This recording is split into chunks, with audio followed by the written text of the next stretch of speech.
Hello everyone. आज के इस वीडियो में हम लोग बात करने वाले हैं solidification of metals. Material science का ये काफी इंपॉर्टेंट टॉपिक है कि कैसे मेटल्स के अंदर सोलिडिफिकेशन होता है। तो सोलिडिफिकेशन बेसिकली कुछ स्टेप्स में होगा। तो कौन कौन सी स्टेप्स के अंदर सोलिडिफिकेशन होता है हम उसकी बात करेंगे। सबसे पहले इसको हम लोग एक्सोथर्मिक प्रोसेस भी बोलते हैं।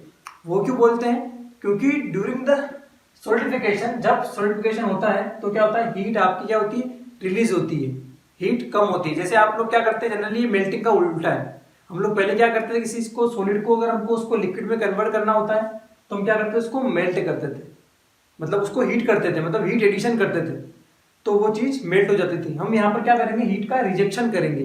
तो इसीलिए हम इसको बोला हमने एक्सोथर्मिक प्रोसेस। एक्सोथर्मिक प्रोसेस वो प्रोसेस होती है जहां पर हम क्या करते हैं, हीट को रिलीज करते हैं और किसी मेटल्स को कूल करते हैं। तो एक एग्जांपल हम लोग लेते हैं कि सपोज आप जैसे फ्रीजर में आप क्या करते हैं, बर्फ जमाते हैं, आइस जमाते हैं। तो आप लोग क्या करते हो कि वाटर को लेते हो किसी कंटेनर में, सपोज ये वाटर है, इस वाटर को आपने लिया कंटेनर में, अब आपने इसको रख दिया जब फ्रीजर में। जब ये आइस बनेगा तो क्या होगा, आइस क्या इंस्टेंटली बन जाएगा। धीरे धीरे धीरे इसके वाटर्स के मॉलिक्यूल्स क्या होंगे, चेंज होंगे स्मॉल स्मॉल न्यूक्लियाई में, स्मॉल स्मॉल आइस पार्टिकल्स में। उसके बाद एक बड़ा सा आइस बन जाएगा। तो एक प्रीडिफाइंड प्रोसेस के थ्रू हर चीज में मेटल्स के अंदर क्या होता है, सोलिडिफिकेशन होता है। तो देखते हैं हम लोग कि प्योर मेटल्स के अंदर कैसे सोलिडिफिकेशन होता है, प्योर मेटल्स के अंदर कैसे होगा सोलिडिफिकेशन, और अलॉयज के अंदर कैसे होगा। देखिए मेटल्स दो टाइप हो सकते हैं। तो प्योर मेटल है, मतलब प्योर मेटल इसका मतलब ओनली उसके अंदर आयरन है तो आयरन ही है, कोई भी अदर एलिमेंट्स नहीं है। और अगर वो अलॉय है इसका मतलब क्या है कि इसके अंदर आयरन भी है, कार्बन भी है, मैग्नीज भी है, काफी सारे एलिमेंट्स हैं। तो सबसे पहले हम देखते हैं प्योर मेटल्स के अंदर सोलिडिफिकेशन कैसे होगा। तो इसको एक मैं डायग्राम के रूप में आपको बताना चाहूंगा कि अगर मान लो यहाँ पर मेरा टेम्परेचर है और यहाँ मेरा टाइम है, तो सोलिडिफिकेशन कैसे होगा। तो हम देखते हैं कि अगर मान लो आप ये समझे कि आपके पास अभी क्या है, ये समझे कि आपके पास कोई मोल्टिंग मेटल है, मोल्टन मेटल है, उसका टेम्परेचर करीबन 1400 डिग्री है। क्योंकि इसकी डेफिनेशन हमको यही बोलती है कि the transformation of liquid into solid, मतलब लिक्विड का सॉलिड में ट्रांसफर होना बिलो इट्स मेल्टिंग पॉइंट, उसके मेल्टिंग पॉइंट से नीचे, वो सोलिडिफिकेशन कहलाएगा। मतलब अगर आयरन का मेल्टिंग पॉइंट मेरा 1573 डिग्री है, तो अगर मैं 1400 से उसको 0 पर ला रहा हूं तो वो मेरा जो प्रोसेस है पूरा, वो क्या है, सोलिडिफिकेशन। ये आपको याद रखना है कि मेल्टिंग पॉइंट के नीचे, ठीक है।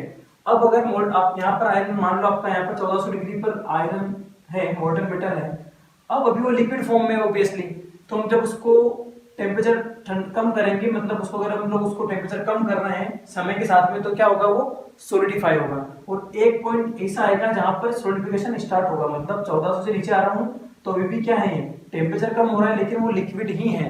लेकिन एक पॉइंट ऐसा आएगा जहां से क्या होगा, जो मेरा लिक्विड था वो डायरेक्टली तो सॉलिड नहीं बन जाएगा, वो धीरे धीरे लिक्विड से सॉलिड में बनना स्टार्ट होगा। मतलब जो ये पॉइंट रहेगा, इस पे क्या रहेगा, लिक्विड प्लस सॉलिड दोनों रहेंगे। अब यहाँ पर यहाँ आप देखेंगे कि इस पॉइंट पर टेम्परेचर कांस्टेंट है, मतलब टेम्परेचर कांस्टेंट पर क्या हो रही है, फेज चेंज हो रही है। मतलब पहले लिक्विड था, अब लिक्विड को आपने क्या किया, मोल्टन मेटल को आपने कूल करना स्टार्ट किया, ठंडा किया, ठंडा किया, ठंडा किया, ठंडा करने के बाद एक पॉइंट ऐसा आया जहां पर वो लिक्विड सॉलिड बनना स्टार्ट हो गया है, लेकिन प्रॉपर सॉलिड नहीं बना है। तो इस पॉइंट से क्या हुआ, आपका फ्रीजिंग स्टार्ट हुई, फ्रीजिंग या सॉलिडिफिकेशन स्टार्टेड। और यहां से इस कांस्टेंट टेम्परेचर पर क्या है, लिक्विड भी है और सॉलिड भी है।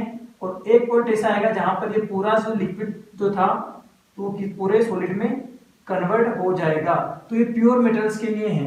अब आप यहाँ देखेंगे कांस्टेंट टेम्परेचर पर क्या हो रहा है कि फेज चेंज हो रही है। ये आप ये समझ सकते हैं कि जैसे मान लो आपका आइस है, अब आइस 0 डिग्री, जैसे मान लो -5 है तो वहां पर आइस ही रहेगा, और 2 डिग्री है वहां पर बर्फ होता है। लेकिन 0 डिग्री एक ऐसा पॉइंट है वहां पर आइस भी रहता है और आपका लिक्विड भी रहता है। मतलब एक पॉइंट कांस्टेंट टेम्परेचर पर क्या होता है, फेज चेंज होती है, उसको हम लेटेंट हीट बोलते हैं। तो यहाँ अंडर कूलिंग का कॉन्सेप्ट भी आता है कि जब इस पॉइंट पर थोड़ा सा उसको कूल करते हैं तो वो फेज चेंज करना स्टार्ट कर देता है और ये लिक्विड प्लस सॉलिड बनेगा। और उसके बाद यहाँ इस पॉइंट के बाद वो पूरा सॉलिड बन चुका है, मतलब फेज चेंज हो चुकी है, लेकिन पूरा ठंडा नहीं हुआ है। सपोज यहाँ पर मेरा 700 डिग्री है, तो यहाँ पर इसके बाद ये फिर कूल होगा समय के साथ में और एक पॉइंट पर आकर सोलिडिफाई हो जाएगा। अब तो ये जो इस पॉइंट से इस पॉइंट का जो समय है वो उसको बोलता हूं मैं सोलिडिफिकेशन टाइम। सोलिडिफिकेशन टाइम ये हो गया मेरा प्योर मेटल्स का, क्योंकि एक सिंगल एलिमेंट था तो उसका एक प्रॉपर सिंगल मेल्टिंग पॉइंट है उसका एक सोलिडिफिकेशन पॉइंट है, उसका एक क्रिस्टलाइजेशन पॉइंट है। लेकिन अगर मैं बात करता हूँ, मैं एलॉयज की बात करता हूँ, तो एलॉयज के अंदर सोलिडिफिकेशन कैसे होगा उसको हम लोग अगर देखें तो एलॉयज क्या होते हैं कि दो या दो से ज्यादा एलिमेंट्स का मिक्सचर होता है। मतलब अगर उसके अंदर आयरन है तो आयरन का मेल्टिंग पॉइंट कुछ अलग है, उसके अंदर अगर क्रोमियम है तो क्रोमियम का मेल्टिंग पॉइंट कुछ अलग है, उसके अंदर अगर निकल है तो उसका मेल्टिंग पॉइंट कुछ अलग है। तो उसकी सोलिडिफिकेशन कैसे होगा, तो उसमें ऐसा होगा कि उसमें भी अगर आपका डायग्राम बनाए टाइम और टेम्परेचर में, यहाँ पर टेम्परेचर है और समय के साथ क्या हो रहा है वो चीज कूल हो रही है। तो यहाँ अगर आप देखें तो यहाँ पर भी जो लिक्विड था वो कन्वर्ट धीरे धीरे टेम्परेचर उसका कम होगा, वो धीरे धीरे सॉलिड फॉर्म में होना स्टार्ट होगा। लेकिन यहाँ क्या होगा कि जो ट्रांसफॉर्मेशन होगा लिक्विड टू सॉलिड वो क्या होगा एक प्रॉपर कांस्टेंट टेम्परेचर पर नहीं होगा। यहाँ पर क्या हो रहा था कांस्टेंट टेम्परेचर पर फेज चेंज हो रहा था, लेकिन यहाँ पर नहीं होगा, यहाँ पर एक रेंज के अंदर होगा। क्योंकि बेसिकली हो सकता है कि यहाँ पर आके आयरन तो आपका पूरा क्या हो गया सॉलिड में कन्वर्ट हो गया, लेकिन निकल नहीं हुआ है, निकल हो गया तो कार्बन नहीं हुआ है, कार्बन में क्रोम नहीं हुआ है। मतलब एक टेम्परेचर रेंज होगी जिसके अंदर वो सभी क्या होंगे एलिमेंट अगर सॉलिडिफाई हो जाएंगे तो उसका ऐसा कुछ मेरा उसको डायग्राम मिलेगा। और इस पॉइंट पर क्या होगा आपका फ्रीजिंग कंप्लीट हो जाएगी, इस पॉइंट पर फ्रीजिंग स्टार्टेड थी, इस पॉइंट पर फ्रीजिंग कंप्लीटेड हो गई आपकी, और उसके बाद वो फर्दर कूल करने पर वो पूरा मुझे सॉलिडिफाई मिल जाएगा। तो ये तो बात थी मेरी कैसे सॉलिडिफिकेशन होगा। आइए हम लोग बात करते हैं कि सॉलिडिफिकेशन की प्रोसेस कौन कौन सी है। लाइक न्यूक्लिएशन होगा, उसके बाद न्यूक्लिएशन ग्रोथ होगा, ग्रेन ग्रोथ होगी, उनकी हम लोग बात कर लेते हैं जो काफी इंपॉर्टेंट। लेट्स टॉक अबाउट कैसे सॉलिडिफिकेशन होगा, किन किन स्टेप्स के अंदर सॉलिडिफिकेशन होता है। तो बेसिकली दो स्टेप्स के अंदर सॉलिडिफिकेशन हम लोग जनरली बात करते हैं उसकी। पहला होता है न्यूक्लिएशन और उसके बाद होता है हमारा ग्रोथ ऑफ न्यूक्लियाई। न्यूक्लिएशन मतलब क्या कि जब जैसे ही सपोज आपका इनिशियल ये जो था पूरा क्या था लिक्विड था आपका, मोल्टन मेटल यहाँ पर है। अब मोल्टन मेटल को जब आप कूल करेंगे, जब आप उसको ठंडा करेंगे तो क्या होगा कि वो एकदम से सॉलिड तो नहीं बन जाएगा, उसके अंदर सबसे पहले कहीं ना कहीं छोटे छोटे बारीक बारीक न्यूक्लियाई क्रिएट होंगे। मतलब कुछ बारीक बारीक न्यूक्लियाई क्रिएट होंगे स्मॉल स्मॉल, और वो कहाँ होंगे, वो कहाँ पर होंगे। देखिए अब एक और काफी इंपॉर्टेंट चीज आपको याद रखना है कि जब भी आप सॉलिडिफिकेशन करते हैं तो सबसे पहले किस सरफेस पे सॉलिडिफिकेशन होगा या उस मेटल का कौन सा पोर्शन सबसे पहले ठंडा होगा, तो वो पोर्शन होगा जो उसके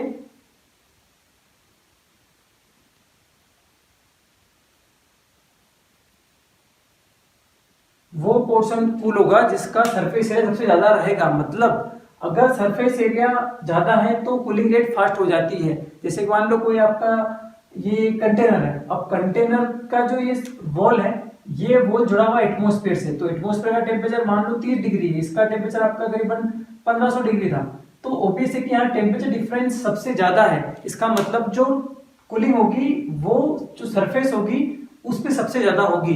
तो सबसे पहले न्यूक्लियाई कहाँ क्रिएट होंगे, सबसे पहले न्यूक्लियाई सॉलिडिफिकेशन जो होगा वो हमारी सरफेस पे क्रिएट होगा और उस सरफेस के बाद में आगे जाएगा। तो सबसे पहले जो लिक्विड था वो न्यूक्लिएशन का मतलब क्या है कि स्मॉल स्मॉल न्यूक्लियाई क्रिएट हो जाएंगे, मतलब बारीक बारीक न्यूक्लियाई क्रिएट हो गए। न्यूक्लियाई मतलब बहुत बारीक बारीक पार्टिकल्स। तो न्यूक्लिएशन के बाद जहां पर हमारा क्या हुआ था स्मॉल स्मॉल न्यूक्लियाई बनना स्टार्ट हुए थे किसी लिक्विड के अंदर। उसके बाद क्या होगा सेकंड जो स्टेप होगी वो होगी हमारी ग्रोथ ऑफ न्यूक्लियाई। जो बारीक न्यूक्लियाई हमारा बना है, जो न्यूक्लियाई हमारा देखो ये था, अब ये न्यूक्लियाई क्या होगा उसकी ग्रोथ होगी और उसके बाद क्रिस्टल बनेंगे, उसके बाद ग्रेन बनेंगे। तो अभी कैसे बनेंगे हम लोग, अगर आप यहाँ देखेंगे कि इस डायग्राम में अगर आप देखेंगे यहाँ पे तो आप पाएंगे कि ये जो है स्मॉल स्मॉल जो आपको पार्टिकल दिख रहे हैं ये न्यूक्लियाई है, उसको हम लोग बोलते हैं टिनी सॉलिड पार्टिकल्स, मतलब बहुत छोटे सॉलिड पार्टिकल्स हैं। अब ओबीएस है कि हम जब उसको एक लंबे समय के लिए ठंडा करेंगे धीरे धीरे तो क्या होगा उसकी हीट बाहर जाएगी और वो सॉलिडिफाई होना स्टार्ट होगा। तो धीरे धीरे क्या होंगे ये जो न्यूक्लियाई है ग्रोथ करेंगे, ये ग्रो करेंगे, तो ये ग्रो करके क्या करेंगे क्रिस्टल बनाएंगे। तो ये क्या बन गए मेरे क्रिस्टल्स बन गए, ये मेरे क्रिस्टल्स हैं यहाँ पर, और अभी भी ये क्या है पूरा लिक्विड है, ये जो आप देख रहे हैं क्रिस्टल्स हैं। तो छोटे छोटे जो न्यूक्लियाई थे वो क्रिस्टल बनना स्टार्ट हुए हैं। अब क्रिस्टल बनने के बाद जब बहुत सारे क्रिस्टल्स आपस में जुड़ेंगे, क्योंकि अब क्रिस्टल भी तो ग्रोथ करेगा अपनी अपनी, क्रिस्टल भी क्या इधर ग्रो होगा, इधर ग्रो होगा, ये भी इधर ग्रो होगा, ये भी इधर ग्रो होगा। तो जब क्रिस्टल ग्रो होना स्टार्ट होंगे तो पॉली क्रिस्टल बनेंगे, मतलब बहुत सारे क्रिस्टल बनेंगे और बहुत सारे क्रिस्टल जुड़ जाएंगे। तो जब क्रिस्टल्स बड़े हो जाएंगे, जब क्रिस्टल जुड़ जाएंगे तो एक पूरा ग्रेन बना देंगे, मतलब बहुत सारे क्रिस्टल्स को मैं क्या बोलता हूँ ग्रेन बोलता हूँ।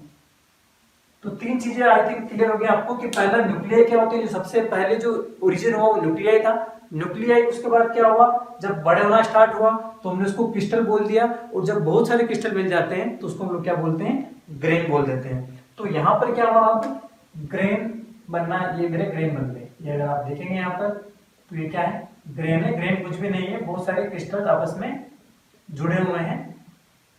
अब अगर आप यहाँ देखेंगे तो इन सबका ओरिएंटेशन चेंज कर रहा हूँ, सेम नहीं है, क्योंकि आप जानते हैं कि मटेरियल तो एक ही है, उसके बाद भी डिफरेंट डिफरेंट ग्रेन क्यों, ये क्वेश्चन कई बार आ जाता है। तो वो डिपेंड करता है टेम्परेचर ग्रेडियंट पे। एक होता है टेम्परेचर ग्रेडियंट। टेम्परेचर ग्रेडियंट मतलब क्या, कि समय के साथ अब जब कोई चीज कूल हो रही है तो उसको कुछ समय लग रहा है, तो अगर किसी चीज कुछ कम समय लगेगा तो उसका कुछ स्ट्रक्चर अलग आएगा, किसी को ज्यादा समय लगा तो उसका कुछ अलग फेस बनेगा, किसी को और ज्यादा लगा तो उसका कुछ और एटम्स का अरेंजमेंट रहेगा। तो ग्रेन एक ही है लेकिन इनके ओरिएंटेशन में चेंज है। इसको और समझते हैं हम लोग कि अब ये जो है पूरा क्या है, ग्रेन मतलब न्यूक्लियाई से क्रिस्टल बना, क्रिस्टल से मेरा ग्रेन डेवलप हो गया। तो ये पूरा एक ग्रेन है पूरा, ये भी एक ग्रेन है, ये भी एक ग्रेन है, ये भी एक ग्रेन है। मटेरियल वही है लेकिन उस मटेरियल में जो कूलिंग रेट का वेरिएशन के कारण डिफरेंट डिफरेंट ग्रेन्स तैयार हो गए, जिनमें मटेरियल वही है लेकिन ओरिएंटेशन उनका अलग अलग है, एटम्स का अरेंजमेंट कुछ हद तक अलग अलग है। अब जो बाउंड्री दो ग्रेन्स को आपस में अलग अलग करती है, दो ग्रेन्स को आपस में बांटती है, उसको हम बोलते हैं ग्रेन बाउंड्री। जैसे एक बाउंड्री, ये एक बाउंड्री है, तो ये क्या उसको बोलते हैं हम लोग, ग्रेन बाउंड्री। तो ये मेरी हो गई ग्रेन बाउंड्री। तो grain boundary, grain, growth, crystal, nuclei, ये सब आपको क्लियर होगा। अब एक दो चीज और आती है हम इसमें, उसके हम लोग बात कर लेंगे। सो टिल नाउ हमने देखा है कि क्रिस्टल ग्रोथ और ग्रेन फॉर्मेशन कैसे होता है। न्यूक्लियाई बना, उसके बाद क्रिस्टल बना, उसके बाद ग्रेन बन गए। अब ग्रेन की स्ट्रक्चर कैसे होगी। अब ग्रेन की स्ट्रक्चर दो टाइप की हो सकती है, या तो वो इक्विएक्स्ड ग्रेन होगा। इक्विएक्स्ड मतलब क्या है कि जो ग्रेन होगा वो सभी डायरेक्शंस में इक्वल अमाउंट में ग्रो करेगा। दूसरा हो सकता है कोलुमिनर ग्रेन्स, वहां पर क्या होगा, लॉन्ग थिन लंबे लंबे पतले पतले एक कोलुमिनर या कोलम टाइप स्ट्रक्चर बन जाएगी, उसको हमने कोलुमिनर ग्रेन्स बोले। जनरली इक्विएक्स्ड जो ग्रेन्स हैं वो नहीं पाए जाते हैं, क्योंकि जो भी प्रोसेसेस है वो आइडियल तो कोई होती नहीं है, कूलिंग रेट सबके अलग अलग होती है, सरफेस पे कूलिंग जल्दी होती है, इसीलिए जनरली हमको आइडियली मिलते हैं जो ग्रेन्स वो मिलते हैं कोलुमिनर ग्रेन्स। आइए इसको जल्दी से हम लोग समझ लेते हैं कि कैसे काम करता होगा। तो सपोज ये आपका कंटेनर है, यहाँ पर आपने मोल्टन मेटल डाल दिया है। अब मोल्टन मेटल जब आपने डाल दिया है, सबसे पहले जब वो कूल होगा तो कूल कहाँ पर होगा, वो सरफेस पर कूल होगा। मतलब क्या होगा कि जो उसकी सरफेस है वहां पर ये कूल होगा, क्योंकि आप सभी जानते हैं कि सरफेस पे हीट ट्रांसफर रेट सबसे ज्यादा होती है। तो क्या होगा, वो सरफेस पे कूल होगा और ऐसे कुछ एटम्स मिल जाएंगे, ऐसे कुछ न्यूक्लियाई क्रिएट होना स्टार्ट हो जाएंगे सरफेस के ऊपर। तो इसको आप चाहे तो बोल सकते हैं इक्विएक्स्ड ग्रेन्स। लेकिन इसके बाद जब अब क्या होगा, अब जब ये बहुत सारे यहाँ पर एटम्स ये न्यूक्लियाई क्रिएट ग्रो हो गए हैं, अब हर न्यूक्लियाई क्या होना चाहेगा, बड़ा होना चाहेगा, न्यूक्लियाई ग्रोथ करना चाहेगा, लेकिन जगह कहाँ इसके पास में।